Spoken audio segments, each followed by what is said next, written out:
So let's talk about JavaScript variables. Let me present you a problem. Historically speaking, and that has been working, I mean, still today, but that was the only way to create a variable in JavaScript since 1995 to 2015, so it's 20 years. Yeah? So for 20 years, the only way to create a JavaScript variable was by typing var and then the name of the variable. So for instance, hello, stupid example, hello equals 7, or let me change that to value, value 7, and then if I return value, what will that display? 7. Answer surprisingly. Yes, that will display 7. This is the type of questions that we used to ask to see if anybody's paying attention. Yeah? Because if no one can give me a good answer here, because no one is paying attention. Cool. Thank you, Florin. Cool. So now, I mean, I got var value equals 7. Can I do value equals 5?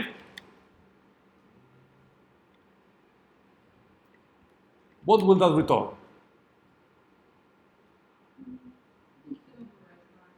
Say it again? It will override the value and it will just return 5. You're right, Camila. Yes, it returns 5.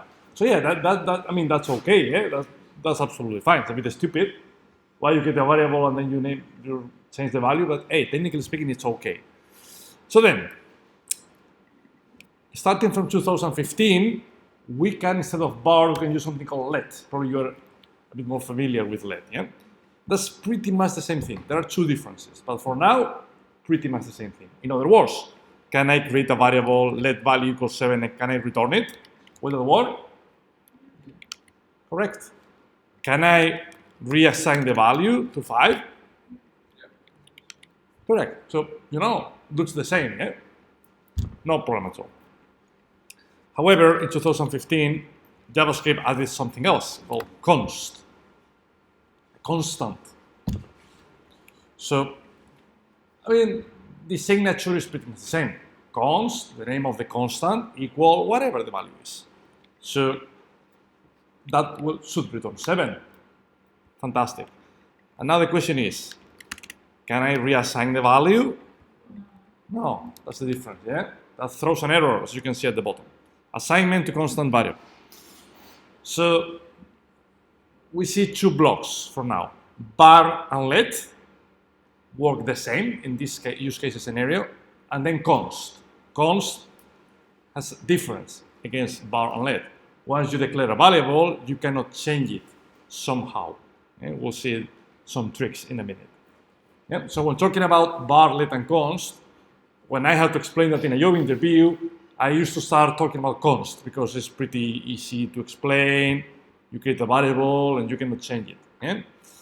However, let's see how far this is true or not. So imagine that value now is an object named Peter. So can I do now, instead of Peter, is Anthony?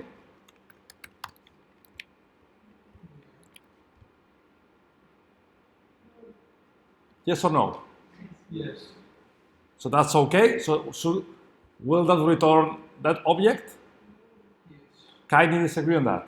Why not, Kaini? Kaini is right.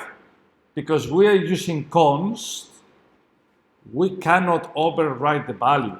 That throws an error. Again, so there is no difference. It doesn't matter whether it's a string, a number, an object, an array. You cannot do that. You cannot do that. However, be careful. Because even though that's not valid,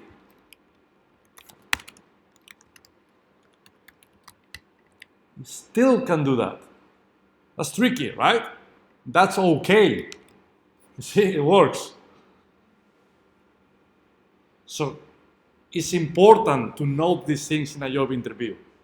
That with const you can create variables that are not supposed to change. And that's absolutely fine when you work with primitives, with strings, numbers, booleans. You cannot reassign them. But when talking about complex data types, like objects or arrays, the same thing will apply to an array. Yeah? So if I create an array of fruits, I cannot change the array completely. I cannot reassign it. That's illegal. I cannot do that. Throws an error. However, I can bypass that limitation by doing something like that, right?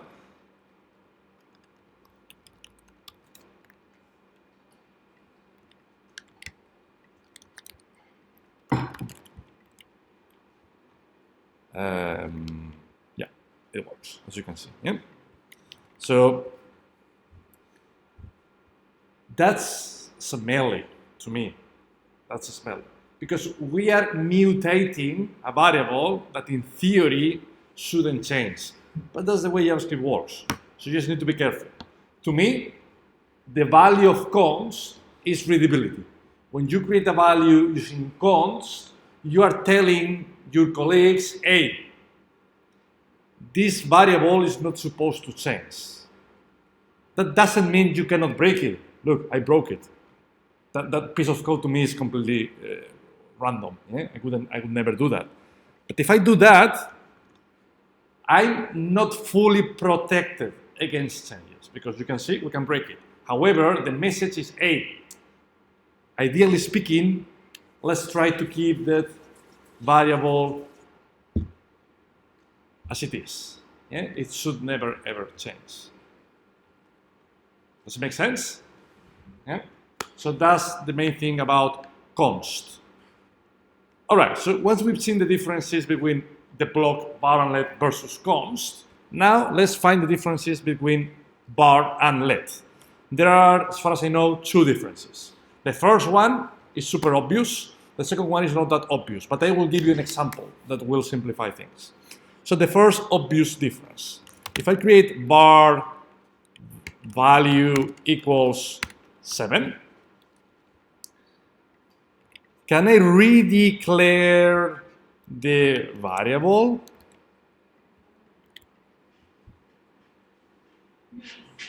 Yes, can I? So what should that return?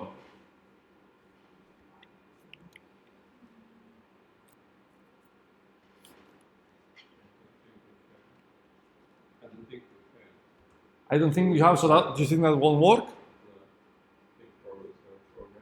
So you think that will throw an error? Some people, Tiny, Russell, you said that that will work. So you don't think it will work neither, so that will throw an error. And Rochelle, what do you think?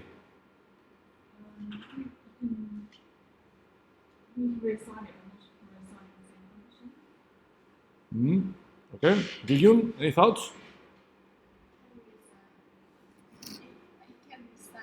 It can or can't? Can. It can. All right, so what will that function return then? 5. Okay, Giyun is right. If we run this piece of code, it returns 5.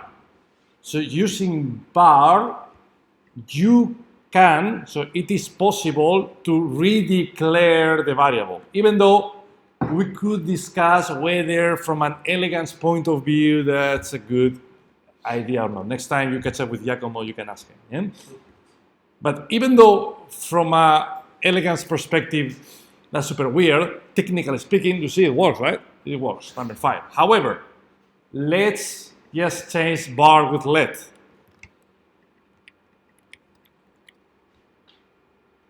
You see, Google Chrome, I don't even have to run this snippet. Google Chrome is statically analyzing that piece of code and it's saying, identifier value has already been declared. So that's the first difference. You can redeclare a variable using bar, but you cannot redeclare a variable using let. So in that respect, let is a bit more strict, because redeclaring a variable is considered an anti-pattern. With bar, maybe by mistake, yeah? I mean, that example is a bit stupid, but if you were doing some stuff here, you may forget you already declared variables, so you can fail. However, with let, even if you fail, JavaScript will complain. So that sort of static check, in my opinion, is good. It's good. Eh? Because in our case, var is declared as a global variable. No. The variables are local on that function.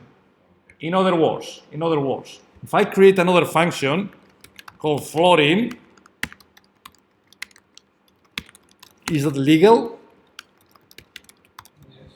Yes, it is, because it's in the block, correct? It's in the function block. Yeah.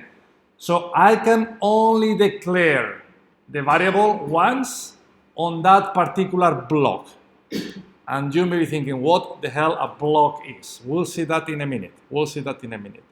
Generally speaking, you can consider a block is a piece of code written inside of curly braces.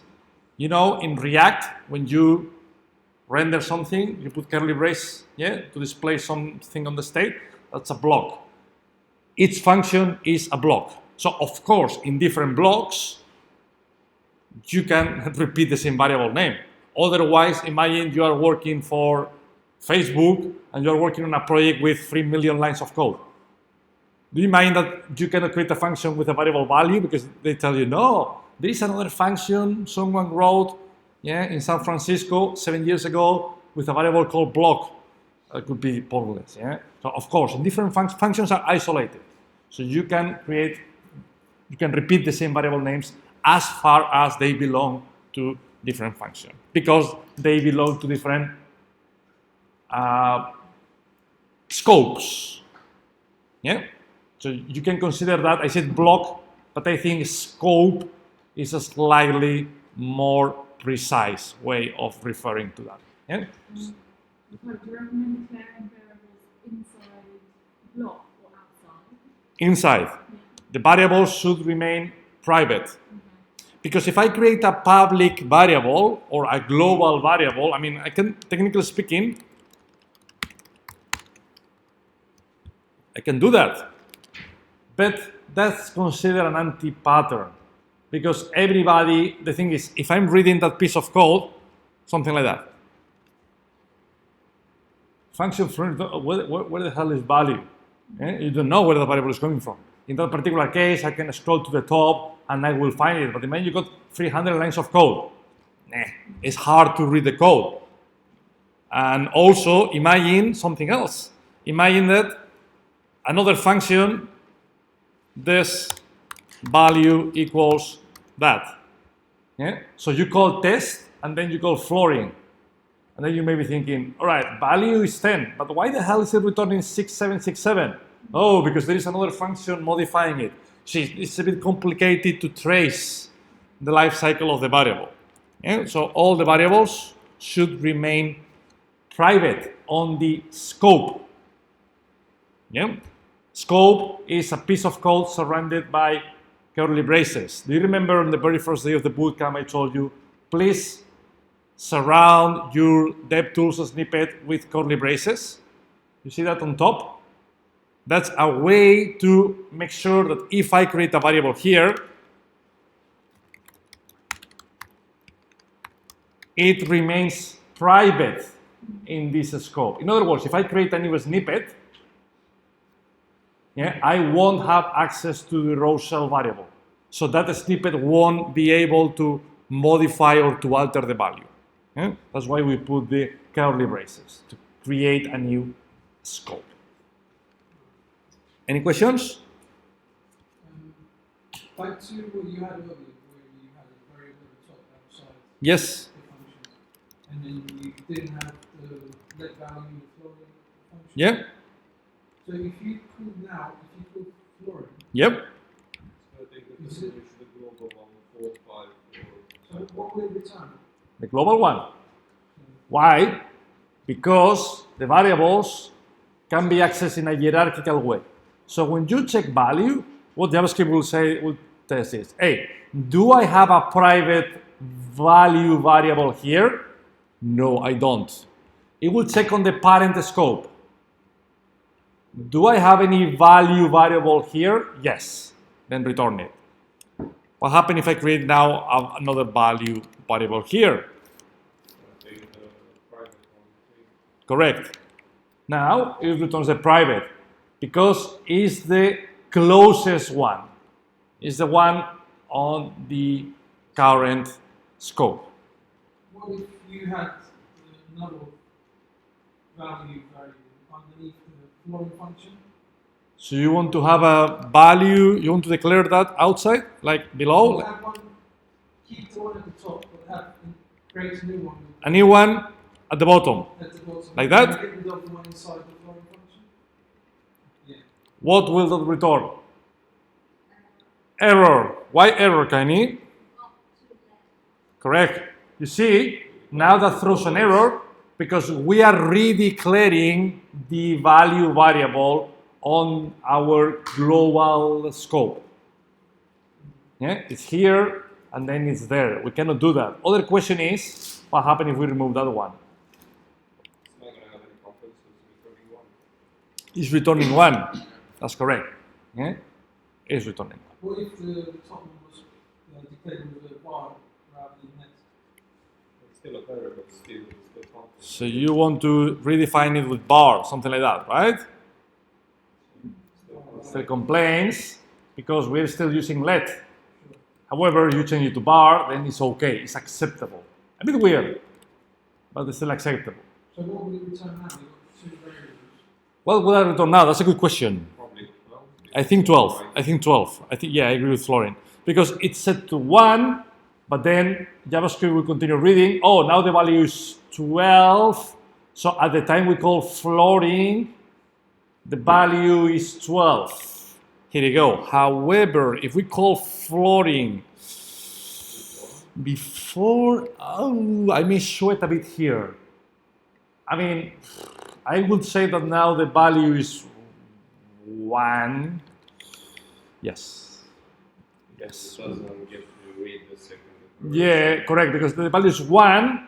So then at the time we call the function, it's still 1, even though we change it afterwards. So in other words, probably if we call it again, if we do a console.log of the floating function, it will probably display, first of all, 1 and then 12. Here you go. See? So, yeah, it works as expected. Cool, so that's the first difference between bar and let. Bar can be redeclared, but because this is considered an anti-pattern, thanks to let, we cannot redeclare any variable, not even by accident. But now, the second difference. That's important. That's important. So we've been talking about scopes, but there are different types of scopes. And that will sound like Chinese, but with an example, it will feel much easier to learn. So when you create a variable using var, the variable sits on the function scope. And when you create a variable using let, the variable sits on the block scope. In other words, what's the difference between function scope and block scope? Let me present you a problem. So once again, the same silly function test. And I want to just display a basic loop for var I equals 0, I less than 3, I plus plus, and then console.log the value of I is I. And now after the loop, I will inside and then outside. So yeah, can anybody tell me what will that display?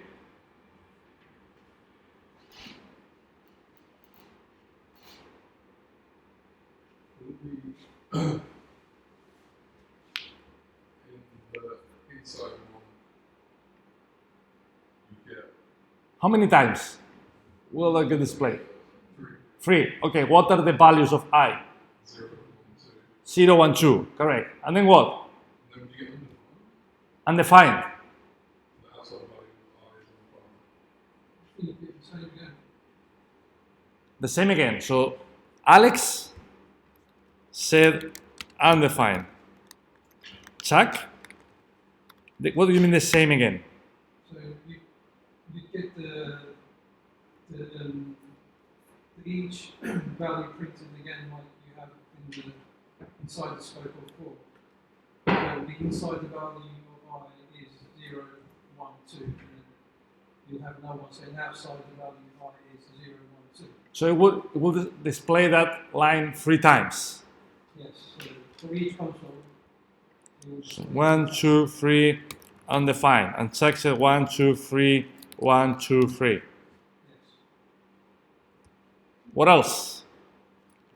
I think it's gonna be 1, 2, 3. 0, 1, 2. Wait a minute. Oh, sorry, not 1, 2, 3. Sorry, that was my fault. Sorry. So 0, 1, 2, and then check 0, 1, 2, 0, 1, 2.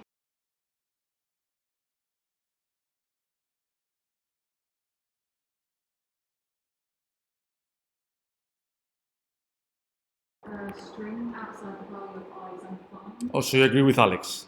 Oh yes, I was okay. No, I wasn't. And Kaini agrees with Alex. Octavian, Yiyun, Camila.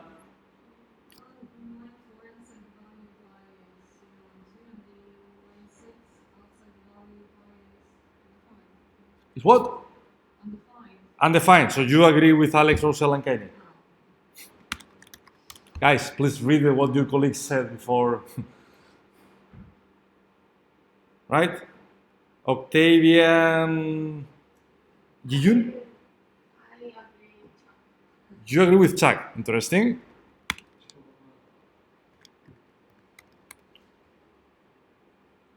So I'm missing, I think it's just Octavian, right? Florin. Where's Florin? Florin as well? Trying to think about the rule. I think it's going to be second chunk comes because along. I think it's a global variable. That's fine. Cool. I hope you can smell that if I'm asking that much is because you are all wrong, right? I think the same would be 0, 1, 2, 2, essentially. If it's global variable, we would just take lots of Right. You are still wrong, Alex, but I like your attitude of keep trying. I think the outside is not going to work, basically. That console log is not going to look anything. It's just not going to work. It's not going to work, you mean it will throw an error? Yeah, it's undefined, but I think it's just not going to work. It's not going to show us anything. Right.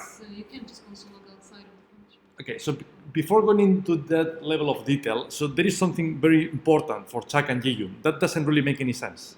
That bit doesn't make any sense. Why? Because that console log, regardless of whether it is 1, 2, or 3, or undefined, or error, or Jeremy Corbyn, I don't care. Regardless of what is it returned, from a structural point of view, it doesn't make any sense. Because that's outside of the loop. So it will, that line will run just once, only once. That's it. I don't know what will it display and if it will work at all. But it will be evaluated just once. You see, Yiyun, it's outside of the loop. Okay? So that's the first thing. And now, I said before, when you create a variable using var, the variable will live in the function scope. That means it will be available anywhere on the function. Even though technically speaking, var, that variable belongs to this scope. You see the curly brace? That variable belongs to this block scope. But in reality, because we declare it using var, it's available on the whole function scope. That means that won't throw any error. I is available here. Other question is, what is the value? Is it undefined? Is it 2? Is it 3? 0, 1, 47. What's the value? 2 then. 2. Okay, that's as interesting as wrong. So the way we read the loop is, inside the value is 0. After evaluating that line, we increment I. Next iteration, I is 1. Is 1 less than 3? Yes, 1 is less than 3. Okay, run the line again. The value of I is 1. I mean, you got that right. Yeah? Okay, increment the value again. I++. Now the number is 2. So we check the condition again. Is 2 greater than 3? 2 is not greater than 3, Octavian? That's a very interesting theory. Can you elaborate? It's not great. Sorry. It's interesting. Ignore me. Ignore me. Ignore me, Octavian. Sorry about that. I had an interesting theory where 2 was not greater than 3, right? Yeah. So is 2 smaller than 3? Yes. Yes, correct. So 2 is smaller than 3. So that means, again, we display the line. And then we increment I again. I++, now I is 3. Is 3 smaller than 3? No. That means we break the loop. And we jump to the next line. But what is the value of I? It's 3, correct? It's 3. It's 3. So that means that will display outside the value of I is 3. Let's run it. Let's run it. Here you go.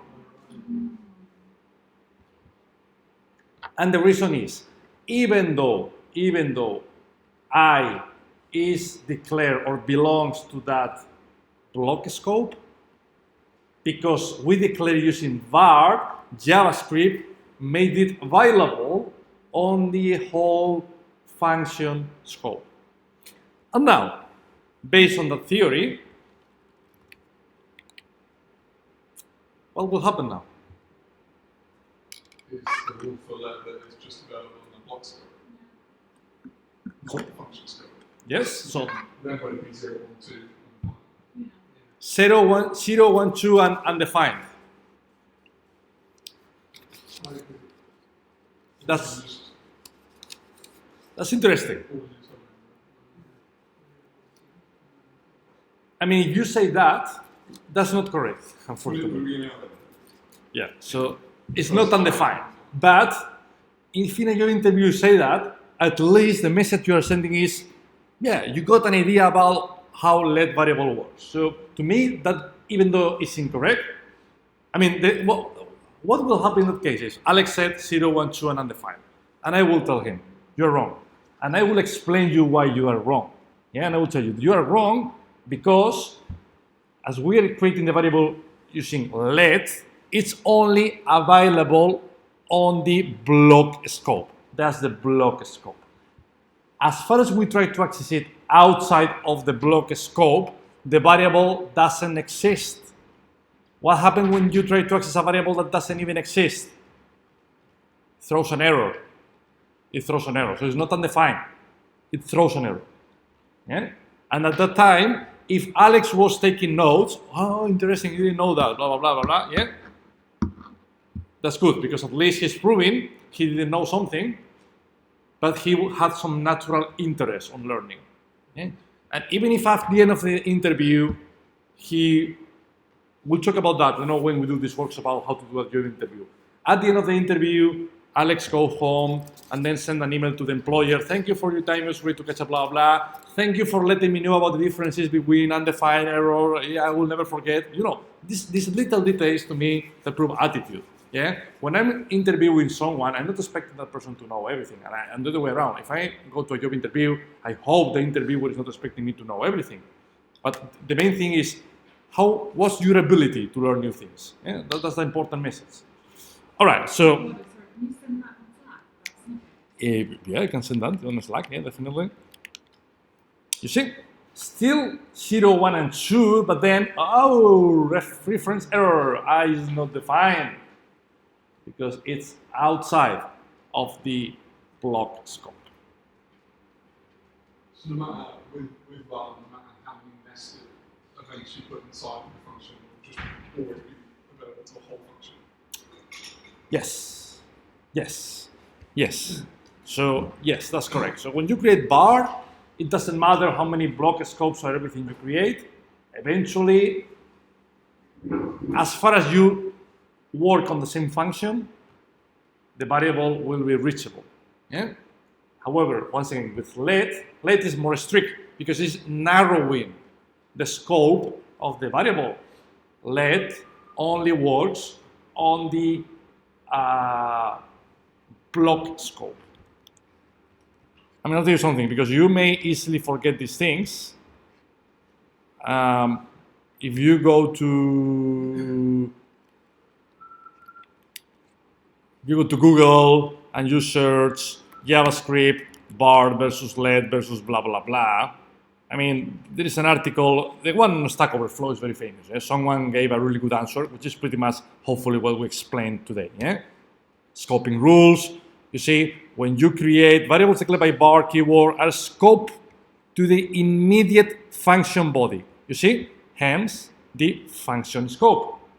While let variables are scoped to the immediate enclosing block denoted by curly brace, hence the block scope. And I believe the example is a bit different. That example is definitely very complicated. So you can ignore, I think the example I gave you today was simpler than this one, even though at the end of the day it's the same. But I think if you have to explain the difference, if you can remember that piece of text, I think because that's to me the perfect description of the difference between let and var. And one more thing, here, not sure if the guy is talking about that, probably he is somewhere else. Yeah, hosting, redeclaration, redeclaration. This is what we explained today, that var can be redeclared while let cannot, so there may be other tiny details. I mean, if you want to apply to a junior position, you can ignore that. But at least I think these two are quite important. Anything else, guys? Yeah, just a quick question. Yep. Regarding the error of I being undefined or not defined Yes. and the value of undefined. What's the difference between that error and like the value of I? Yep. So if I create a variable, let Octavian, and I return it, what's the value of Octavian? Correct, it's undefined because I created the variable, but I didn't assign any value. However, if instead of Octavian, I rename the variable to Octavian Notepad, the famous Octavian's Notepad. Sorry, no, I didn't want to, sorry, my fault. I didn't want to declare the variable. So if I create another variable called Octavian Smile, that throws an error because I never actually declared any Octavian Smile variable. Yeah? So undefined means you have explicitly declared a variable, but you didn't assign any value to it. Yeah? However, when you didn't even declare that Octavian Smile variable, then JavaScript just throws an error. Yeah? I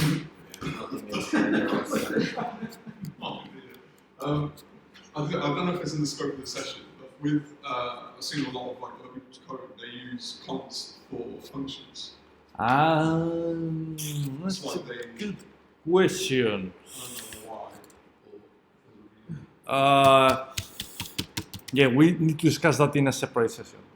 Yeah, but yes, it's a fair point. I get what you mean. So, all right, let's do that now. So very briefly, because I mean, realistically speaking, not sure if we have time to do a workshop about that. So, when you create a function, you can create a function like that, function test, or as you may have noticed, some developers prefer to do that. Yep. These two techniques are more or less equivalent. Pros and cons. First of all, I mean, let's write the same code. So test 1 and test 2. So, I mean, if I call test 1, return hello test 1, and I do the same thing with hello test 2, the 1 and test 2, that works as well, yeah? So that's fine, they are equivalent, different syntax. However, pros and cons. So when you call a function like that, when you invoke a function before it's been actually declared. You see, I call the function before it exists.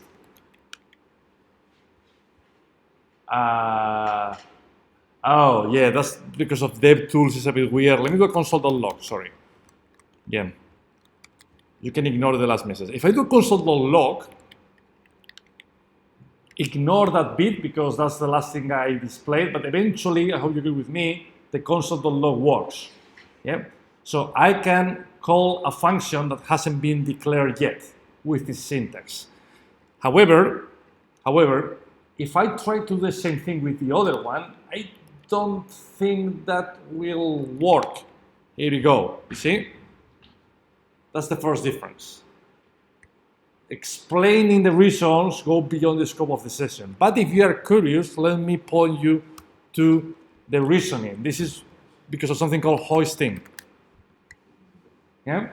So when you create a function, even if the function is at the bottom of your file, at the time of running that piece of code, JavaScript internally promotes the functions to the top of your file. That means that even if your function was at the bottom, at the time you call it, in real time, it's on top. That's why it works. First, you declare the function, then you invoke it. But that only happens when you use function. However, when you use const, test2 is a variable. Yeah? Const variable. The variable is not a string, it's not a number, it's not a boolean, it's a variable. Because it's a variable, the variable is not hoisted in the same way to the top. That means at the time we invoke test2, it doesn't exist yet. Yeah? It doesn't exist yet. That's why, look, cannot access test2 before initialization. Yeah? I really need manually have to move const to the top. Yeah? So to make sure it works. So that's the first difference. In that respect, functions are more flexible. I prefer to write functions than const.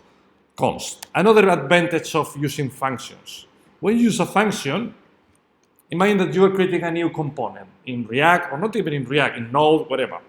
So you can do export default, or export if you want. It doesn't work here because it's just DevTools. But in your Create React tab, you can do that, yeah? Export function. However, you cannot do that. That doesn't make really sense. That doesn't make sense. So if you want to export that function, you need to first of all declare it and then export it. You need to do it in 2 steps. So in that particular aspect, to me, functions win again because they are more flexible. But then, is there any advantage of using that syntax over that one? Yes. 2 advantages. First of all, this is an arrow function. As we will see in the last week of the bootcamp, one of the last workshops, we'll talk about lexical this. Do you remember lexical this? This.props, this.state. So when dealing with lexical this, generally speaking, that syntax simplifies your life a lot. So we will see that if we have to, hopefully you don't have to deal with lexical this, but if we need to deal with lexical this, that sort of construction will simplify your code. And one more thing. With const function, we can create a Lambda expression. Have you heard about what a Lambda expression is? This is a very popular construction in Python, for instance. A Lambda expression is, remember, when you have an arrow function with a curly brace and return, if you remember, you can get rid of everything. You remember that? That means if I call test2 after I declare it, remember that, it will work. So whenever you want to build something very simplistic, you can write it with this style, which is very simple. Yeah, and it's good, it's readable. Yeah? So once again, depending on the scenario, one may work better than the other. Personally, I tend to write functions more than that coding style. Yeah? Unless I want to create a Lambda, I tend to write functions. It is true that probably that's because I've been writing functions for 13 years until that mechanism was even available. So I'm probably very old-fashioned. Yeah? So yeah, at least so you know that you can write functions in these two different styles. Anything else, guys? Thank you. That was it.